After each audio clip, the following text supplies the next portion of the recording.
Welcome to Obsession Engineering and welcome to Oulton Park.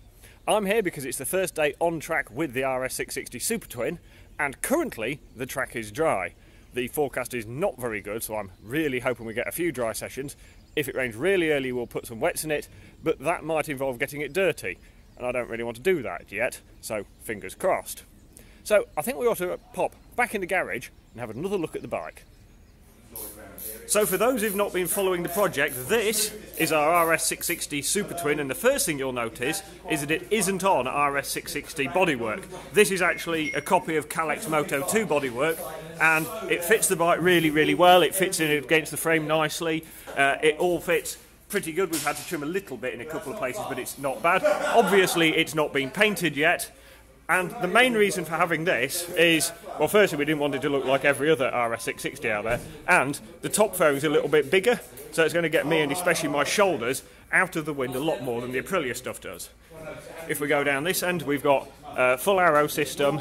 There is a rapid bike module underneath the seat for fueling, and if we look down here, we have a lovely Bitubo XXZ fully adjustable rear shock. So we've got high and low speed compression and rebound damping, preload adjustment and length adjustment, so that's really cool. If we come up here, this is where it looks really bling, because you want the bit you're going to look at to look the best. So, Spider top yoke, Spider clip-ons, which are actually specific to RS660, Bitubo EBH pressurised gas cartridge kit, which are lovely. They're sort of an updated version of the thing I run in, well, actually pretty much all my other bikes. They're cool. Jet Prime switch gear. We've put a Jet Prime ignition switch down in there because when we have our TT fuel tank on it comes further forward, we can't use this space. So that's the basics of it. The engine is standard. On the dyno it's just short of 95 horsepower. Today we are running with the baffle in the exhaust. It does actually make slightly better mid-range torque with the baffle in, so that stayed in for now. And then there is of course a few other little bits I haven't pointed out yet because we've done so much work to this, sometimes I forget. So we're on Spider rear sets. We've got a lightweight rear disc because I don't actually use the rear disc, so we may as well save, well, we actually save 400 grams with that. We have got some carbon infill panels to go on here, we just haven't got around to fitting them yet. Underneath there is some carbon, and Jolly at Jolly's Carbon has made us these pre-preg carbon swinging arm covers and hugger, and he's also done the carbon for the front mudguard and the dash cover and bits like that. I just haven't got it all attached to the bike today. So tyre wise, today I'm not on my normal sort of D213 Pro race tyre. Today I'm on a Dunlop Sport Smart TT, and these are sort of a proper track day tyre. And the advantage of these over the race tyre on a cold March track day is they're a lot more temperature tolerant, so these will warm up a lot quicker, even though we will be running warmers. If we get sort of caught and the weather goes really cool, they will be a lot more tolerant, and they still grip really well, and they last longer. So these are brilliant, and I suspect we may even still be running these come the first race of the year. So that's the basics of our little RS660. I cannot wait to have a little go on it because it doesn't weigh very much, it makes nearly 100 horsepower, and it should be the coolest thing going. I've just been to noise test and we've passed, whispered through at 98 decibels, which is brilliant because as much as I like a noisy motorbike, it just makes life a load easier for actually going track daying and testing if your bike isn't really loud. And while I was sat in the queue for noise test, I've worked out how to put the dashboard in challenge or time attack mode, and I've got the traction settings and bits changed in the two modes. So in challenge mode I've got a little bit of traction control, no anti-wheelie, and it's a slightly different engine brake level in challenge. Basically that's like more conservative. If I go into time attack, there's no traction control, less engine braking, less something or other else. Basically that should be the faster mode, but if the track is a little bit greasy or it starts spitting with rain, we may have a little bit of traction control by putting it in that mode, right? And then all I've got to do then is remember how to make the lap tone work, which I think is maybe off the start button. Might actually have to look in the book, which seems, you know, a little bit like failure as a man, having to actually check that sort of stuff. So we're ignoring the fact that there's a service light on the dashboard. The e-bike functions perfectly well, everything works, so that isn't a great problem. So I suppose really what I ought to do next is put some leathers on and hope it stays dry for a little bit. So just done the first session, and when I say the first session, we managed 2 sighting laps because it's cold and it's just spitting a little bit, and we had the first person fell off at the end of pit lane before they'd even got anywhere near the track, and then when we got going on the sighting lap, somebody fell off coming out on the chicanes. So that was, you know, a fairly poor start to the day. But the bike is working. It's actually quite nice to just do a couple of steady laps, a little bit of a sort of a shakedown, I suppose, and make sure there's no niggles with anything. Everything does what it's supposed to do so far. It feels like a race bike, as in you can sort of feel the stiffness to it, and you can feel the bike sort of sitting properly, so that's always a good start. I do need to move the gear lever a bit though, because every time I've sort of sat on the bike to set stuff up so far, I've had my trainers on, and now I've realised with my race boots on that my lever's in slightly the wrong place, so I'm going to move that to the next bolt hole along, and I'm going to shorten the lever a little bit so it's a little bit higher up there, and that should just give me like a little bit easier time getting my foot on it. But for first roll out, it's all good, apart from the bad bits, of course.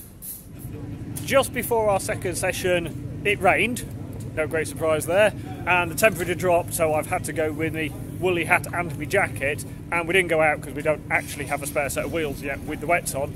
But now the sun has come out again, the circuit is nearly dry. It's about 5 or 10 minutes before what would be our third session, so a couple of steady laps to make sure the circuit is actually dry, or dry enough, and then hopefully we'll get a reasonable session here.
Well, that is first actual dry session done on the Twin, and it's really cool. Because I've got the longer forks in it, the front of the bike's actually sitting higher than standard, but it still turns really nicely, it's still nice and neutral. But the difference is, when Eric was here on his, he had a bit of a stability issue. It is twitched a little bit in a couple of places, whereas this one is not doing that at all. Admittedly, I have got a steering damper on it, but I had it sort of turned off, so it does a little bit, but not very much. But stability-wise, absolutely no problem at all. Traction control-wise, I've turned it off halfway through the session because when it cuts, it really, really cuts. And I don't really like it. It's far too intrusive, even on its low settings, so I've turned that off completely. If I'd have recalibrated it, it might have been a little bit better, but I've just turned it off, and now we don't need to worry about it. Everything works. The gear position, gear lever is a lot better in the position it's in. The brakes are good. I just need to go and ride it a bit faster because at the moment I'm probably being, well, I am being far too gentle with it, but then again it's new, so I like to bed myself in gently because that's considerably better than bedding it into a barrier. So the forecast is looking okay for the next session. I'm going to splash a bit of petrol in it. I'm going to move the footrests. But yeah, nothing major. I just need to go out on it, do some more laps, have some more fun. Those are raindrops, which is rather disappointing. So went out for the last session this morning, which according to the forecast is the last chance it's got today of being anything other than underwater, and about a minute before we went out it just started spitting, so I thought it might either blow over and we might get most of the session, or it might not really come to anything. I thought we'll roll out anyway and see what it was like. and it was just getting to that greasy stage where you can see the line off the tyre of the bike in front, and because the circuit's quite cool, I thought we're going to be a bit iffy with grip here, and so at the end of the first lap I thought, no, we'll pull in, we'll give it a couple of minutes, see if it gets any better, and then almost as soon as I pulled in, the red flag went out, so somebody else tested the grip level, and it wasn't very high. So a little bit frustrating, because we're not really doing a lot, but from that one lap I already know the foot peg position's better, I moved the gear lever toe peg again, so it's even shorter, and that's better again. So even though it's a little bit frustrating today, we are actually making steps forward, so next time we get a decent ride, we'll actually, you know, be a step further forward. So I suppose it's time for lunch. Well, that didn't go to plan. I was eager to go, I had my helmet on, and then as I stepped outside the garage I thought, this tarmac looks surprisingly dull underneath me. And then the bike next door came in and his tyres were actually wet, and I realised that in the time I'd taken to put my helmet on, it had rained, and it really isn't going to get any better, and the radar forecast is horrendous. So I've done it, I've pulled the plug for the tyre warmers, I'm going to take my leathers off, and I'm going to go home. I mean, the positives from today are we've had one good dry session, I've got the bike, so I know I'm going to be fairly comfortable on it, foot pegs and levers and stuff like that are okay. So yeah, a good shakedown, but just slightly disappointing day that we've not got more mileage in. But I'm back out at Cadwell in a few days, so for now, that's it. A slightly disappointing first test, but it's better than nothing. The bike's in one piece. So yeah, onwards and upwards. Welcome to Costa del Cadwell Park. This is the equivalent of Spanish testing for people who can't be bothered to drive to Spain. And after the not particularly brilliant session at Oulton Park the other day, it's time to give the 660 a bit more of a run out, get some more mileage on it, get dialed into it, get it dialed in, and hopefully go nice and fast on it. We've not done very much with the little Aprilia since Oulton Park a few days ago. It's just had a little bit of a check over, sort of a little bit of a bolt check, make sure nothing's coming loose or anything like that. Chain's cleaned and lubed, I've checked the fuel level in it, and I've put the tyre warmers back on it. So we are pretty much good to go. I have for the first session turned the traction control back on, and what I should have done before I put my warmers on was done a recalibration on the bike so it learns its tyre sizes a bit, but I forgot. So I might do that after the first session, or we'll just turn the traction control off and none of that will matter. So, first decidedly fresh session of the day done. I've got the lap timer to work. If you're on the fancy switchgear that I've got, that button, the left button, is the lap time button. It would be a lot more, you know, a lot easier if it was that button or that button, because they're easy to get to, but it's not, it's that one, so I've just got to remember that. But at least I've got my lap times, and then if we go into there, now if I press a button for longer, I have a list of my lap times and some speed and stuff, so that's useful, although at the moment I am, you know, 10 seconds off the pace, because it's the first session of the day and it's cold. So that's done. I've also done the calibration on this, because we're not on the standard wheel size or the standard gearing. I've redone the calibration, which involves riding in a straight line on the flat for something like 10 seconds at 40 kilometers an hour, which is 24 mile an hour, give or take, not very much. So that's a bit of a game, but we've done that, and everything else is pretty much all right. Just a little bit of a check over, just checking water levels and bits of that side, and then we'll put more petrol in it and have another go. Right, so I've done 2 sessions now, still not actually got around to putting a camera on the bike, which I really should, being this is YouTube and all. Just as I started to get going a little bit more, it just started to make a few little shapes out the corners, because I think the shock was a little bit soft, and I'm not getting that much feel out the front yet, because partly I'm a chunk of time off the lap time, and I think the front was a little bit hard. We've done some sag measurements, which we should have done at Oulton Park but didn't, and we were at 40mm of sag in the rear, which is too much.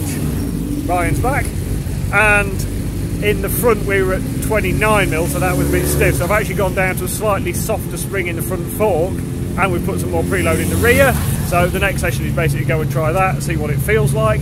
Having calibrated the wheel speed traction control thingy, the traction control now is either not doing anything, or is really, really smooth, because in that session it didn't do anything wrong at all. So far, I am really enjoying the bike. It just does everything you expect a bike to do.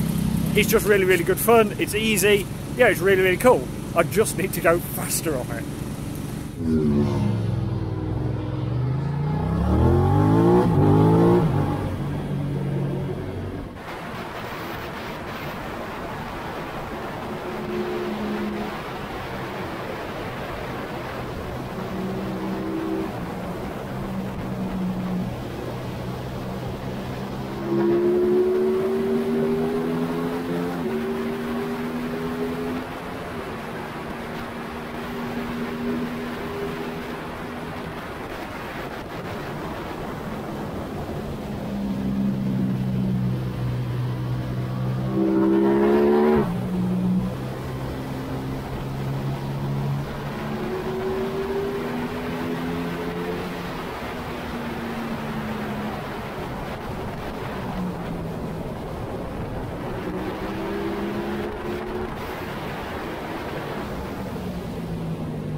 So it is lunch break at the moment. I've had a little snack, and so far it's going pretty well. The last session before lunch, I had somebody who's fast on the 600, so I'm guessing a stock or a super sport BSB lad, come past with lots and lots of lean angle on, and I think at that point I realised the difference actually I need to make is me, not the bike.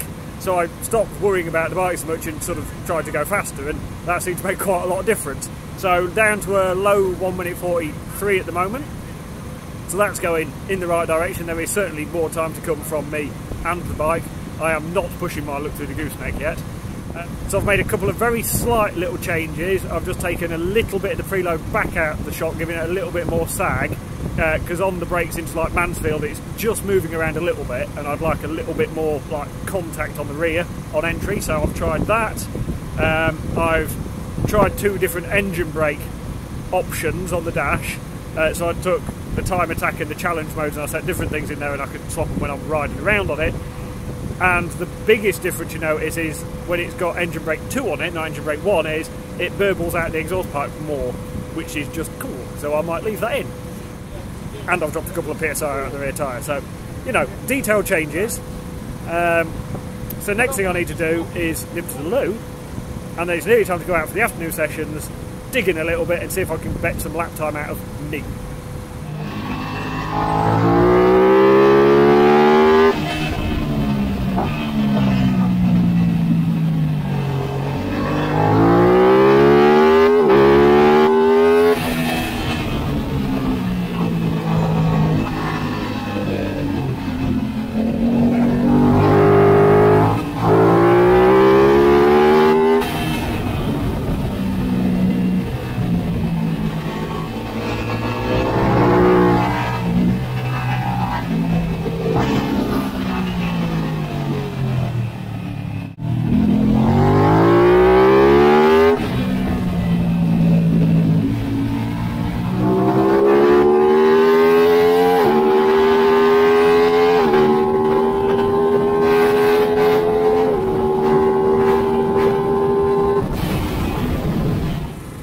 I've been slacking off talking to the camera in between sessions, but so far it's going well.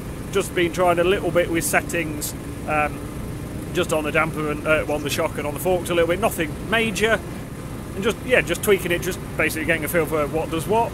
So it's going pretty well. There is one more session to go. The sun is getting quite nice and low, so it'll be picturesque, and hopefully it'll be quite quick.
So that's it. It is the end of the day on my first full day riding the Aprilia, and this thing is cool.